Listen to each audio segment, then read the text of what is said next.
Chapter 1. The Illusion of Effort. You already know what is destroying you. You have known it for years. Every night the habit returns, and every morning the craving waits patiently. You choose it again, not because you lack intelligence, not because you lack awareness, but because your life has no system strong enough to resist it. Knowledge without structure is useless decoration. The Japanese understood this long ago. They did not rely on effort because effort collapses. They relied on design. When something repeats, it is not a moral failure. It is a design flaw. Your life is not failing because you are weak. It is failing because it is poorly built.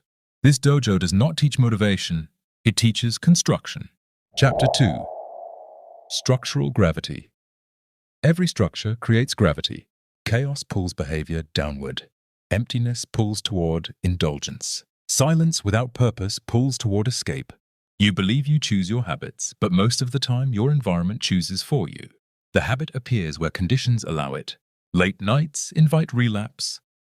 Unplanned days invite distraction. Loneliness invites numbing. Japanese discipline does not ask why you are weak. It asks what conditions make failure inevitable. You do not fight gravity. You redesign the building. Change the structure and behavior follows automatically. Chapter 3. Shu, obedience before freedom. Japanese mastery begins with obedience. Before creativity, before freedom, before self-expression, there is structure. Fixed wake time, fixed training time, fixed rest. This is not oppression. This is stabilization. Most people fail because they seek freedom without foundation. Freedom without structure becomes decay. At this stage, you do not debate the system. You follow it. Discipline begins when your day no longer depends on mood. Chapter 4. Intelligent reduction change does not happen through dramatic gestures. It happens through controlled reduction. The mind resists elimination but accepts subtraction. You do not erase the habit. You shrink it 1 unit less, 1 interval shorter, 1 step smaller. This does not trigger panic. It does not fracture identity. Over time, reduction compounds. The habit does not feel attacked. It feels irrelevant. This is mechanical, not emotional. Mathematics replaces motivation. Chapter 5. The Void Principle. No habit exists alone. It occupies space meant for meaning. Remove the habit without filling the space, and another behavior will claim it. This is why discipline fails when purpose is absent. Japanese systems never remove without installing. You must give your time something worthy to hold. 1 craft, 1 practice, 1 direction. Meaning does not arrive instantly. It grows through repetition. As purpose expands, the habit loses ground naturally. Chapter 6. Identity Lock. Trying is negotiation. Negotiation keeps the door open. Discipline closes the door quietly. You do not identify as someone fighting temptation. You identify as someone who does not engage with it. This is not arrogance. It is clarity. Cravings may appear, but they are no longer commands. Identity decides behavior. When identity is firm, action aligns without struggle. Chapter 7. The Power of the Pause. Most habits are reflexes, not decisions. Trigger appears, response follows, regret arrives later. Japanese discipline inserts space, a pause long enough to restore choice. A few seconds of stillness turns reaction into observation. You do not suppress the craving. You watch it rise and fall. Cravings feel permanent only because you always act at their peak. When you wait, you witness their decline. Space creates freedom. Chapter 8. The Container. Life impulse thrives in gaps. An unstructured day is an invitation to relapse. Discipline is not restriction. It is containment. Morning anchor, work block. Physical exertion, creative effort. Evening closure. When every hour has intent, the habit has nowhere to hide. Order calms the mind. Calm weakens impulse. Build the container, and discipline becomes natural. Chapter 9. Wabi-sabi, failure without collapse. You will fail, not because the system is weak, but because you are human. Failure is not identity, it is information.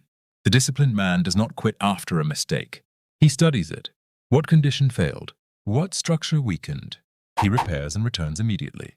Speed of return matters more than perfection. Progress belongs to those who come back. Chapter 10. Endurance over escape. Discomfort is unavoidable. Escape is optional. The disciplined individual does not flee discomfort.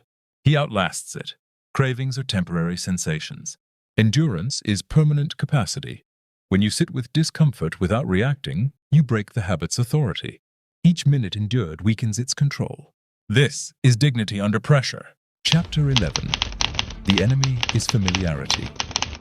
The habit does not survive because it is powerful. It survives because it is familiar.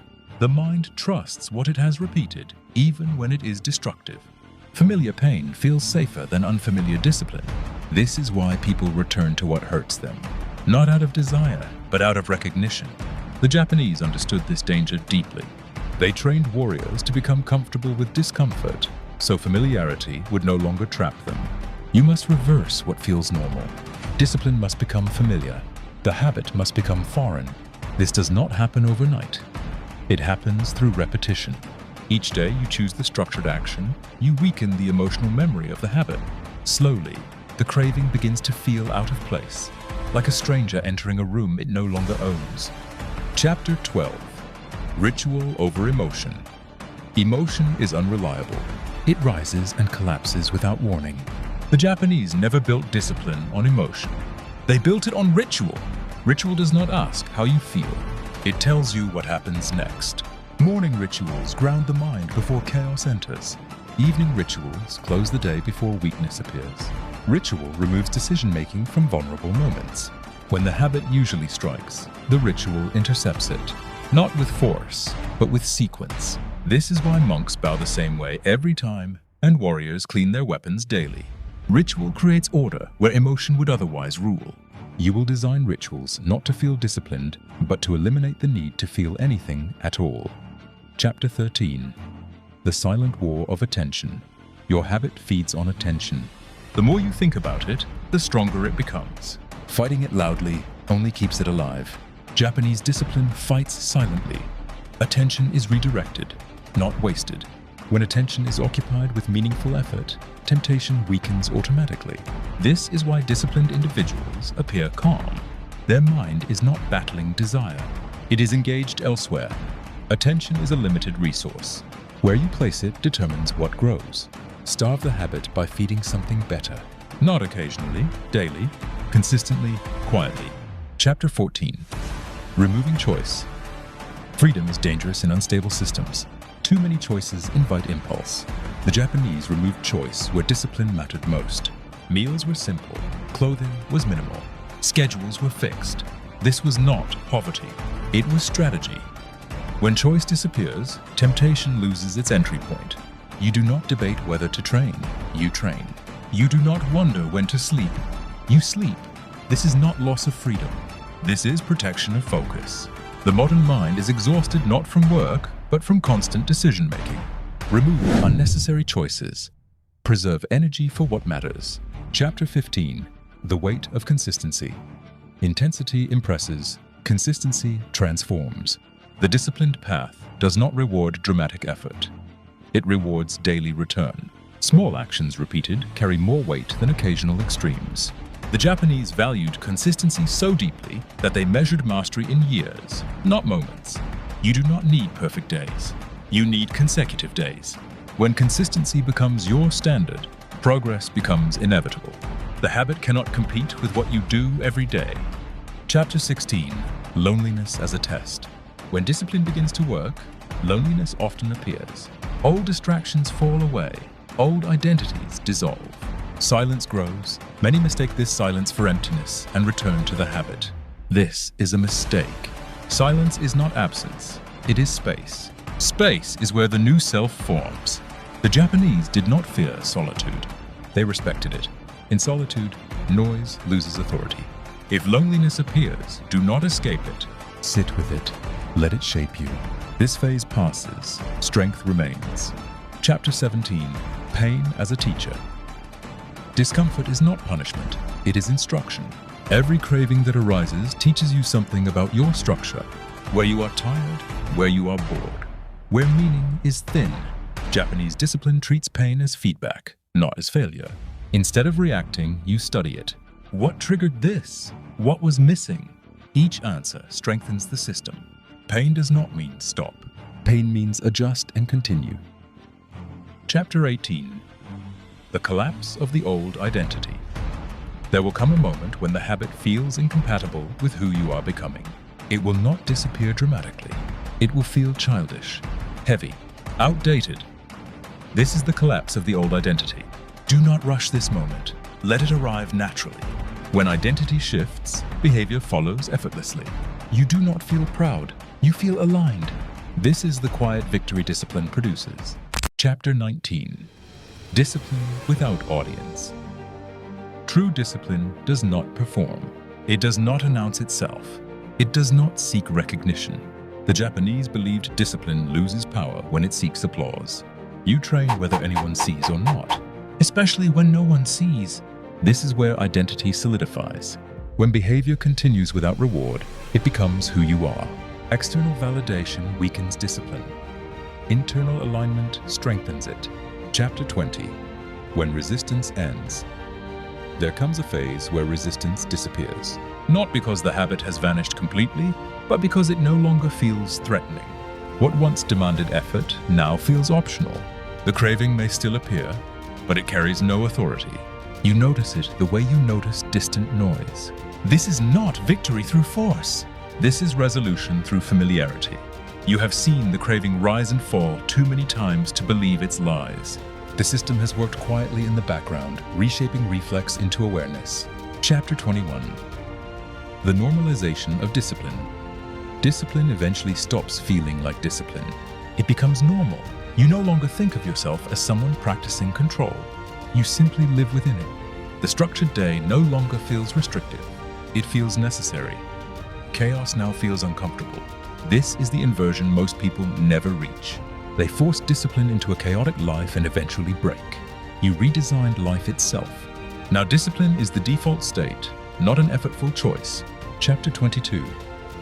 The absence of inner negotiation. The internal debate understanding disappears. There is no longer a voice asking, "Should I?" or "Just this once." The negotiation died when identity stabilized. You no longer argue with yourself because the answer is already decided. This silence is one of the greatest signs of mastery. The mind conserves energy. Focus sharpens. Action follows clarity, not conflict. Chapter 23. Power without aggression. True control does not feel aggressive. It feels calm. You are not fighting urges. You are unaffected by them. This calmness often surprises people. They expect discipline to look tense, rigid, or harsh. But mastery looks relaxed. When effort disappears, strength becomes invisible. This is why disciplined individuals appear grounded. They are not suppressing anything. They are aligned. Chapter 24. Time regained. The greatest reward of discipline is not pride. It is time. Time once lost to distraction, indulgence, and recovery returns quietly. Hours stretch, days feel fuller. You do not rush. You do not escape. You use time deliberately. This reclaimed time is not filled with noise. It is filled with creation, training, reflection, and rest. This is when life begins to feel intentional instead of reactive. Chapter 25. The end of self-blame. Shame dissolves when systems succeed. You no longer view your past with hatred. You understand it. You see that failure was structural, not personal. This understanding removes bitterness. You stop punishing yourself for what you did not know how to build. Self-respect grows not from perfection, but from consistency. You did not become flawless. You became reliable. Chapter 26. Living without urgency. Urgency is the language of impulse. Discipline speaks slowly. You no longer rush to feel better, to escape discomfort, or to prove change. You trust the system. You know results come from repetition, not pressure. This calm patience is dangerous to weakness. Habits feed on urgency. When urgency dies, they starve. Chapter 27. The quiet authority. You do not announce your discipline. Others notice it without explanation. Your presence feels steady. Your actions are predictable. Your word carries weight. This authority does not come from dominance. It comes from self-trust. When you keep promises to yourself, you move differently. You speak differently. You decide differently. This is not confidence. This is integrity embodied. Chapter 28. Maintenance, not struggle. Mastery does not mean the work ends. It means the work changes. You no longer struggle against collapse. You maintain alignment. You adjust structure when life shifts. You reinforce routines when pressure increases. You do not wait for failure. You prevent it through awareness. Discipline becomes maintenance, not battle. Chapter 29. The final detachment. At some point, the habit you once feared feels distant. You remember it intellectually, not emotionally. It no longer defines you, challenges you, or tempts you meaningfully. This is detachment, not suppression, not avoidance, simply irrelevance. The system did not overpower the habit. It outgrew it. Final chapter. The man who is built. You are no longer becoming disciplined. You are built through structure, built through repetition, built through endurance. You did not rely on motivation. You did not wait for belief. You followed architecture. This is the difference between those who relapse forever and those who move on quietly. Discipline is not an achievement. It is a state. And once built correctly, it sustains itself. This is Discipline Dojo. Training does not end here. It continues invisibly, daily, without drama. You are no longer fighting weakness. You replaced it. Thank you for watching this video. Please like, share, and comment.